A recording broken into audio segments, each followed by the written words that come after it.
All right, gonna hop into another swing check here from my buddy Joey. First things first, overall posture and setup is pretty solid. I like it. Let's go ahead and move on. Club comes underneath the primary swing plane line. You can see that the club face is behind the hands here, and that's not necessarily a huge issue. Textbook takeaway would be having the club face in alignment with the hands, kind of in that position. But as long as you do the right stuff in the downswing, you should be able to get away with it. You can see at the top of the golf swing here, however, we do have a little bit of a leveling of the shoulders, kind of creating a little bit of a tabletop. And so that's why your left shoulder is kind of digging into your chin there. If you were to kind of increase your shoulder tilt, that won't happen. You'll maintain your shoulder tilt, and that'll also help you maintain your spine angle. And so because the shoulders are leveling at the top, what's going to happen now is you're going to have this downward pull motion for power, right?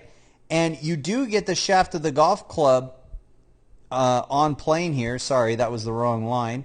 You do get the shaft of the golf club on plane here, which is fantastic. But because your initial downswing was started with pulling for power, now your body's not going to need to turn. Okay, and so if I get rid of the lines here, you can see at the moment of impact, your hips are basically pointing at where the golf ball is, and so is your chest. And so you're kind of just standing straight up in the hitting zone and releasing your arms.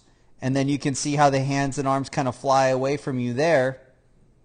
And then you use your lower back to kind of work as like a trampoline to push everything out and away from you. Now, if you're hitting the ball just fine the way that you like it, then I wouldn't change anything here, right?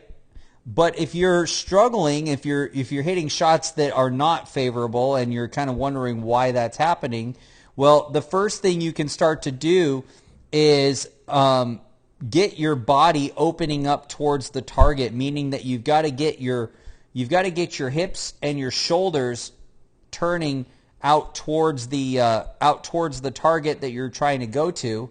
And while you're doing that, this right shoulder needs to drop down and in the slot. Okay? And if you look at the majority of tour players at the moment of their hitting impact, you'll see that their body is completely twisted and open towards the down the line position. And they almost look like they're in a side view position more so than a standing up position. So if you need more coaching with that, if you need more help with that, I do offer online training. Feel free to reach out to me. As always, aim small, swing smooth. Peace.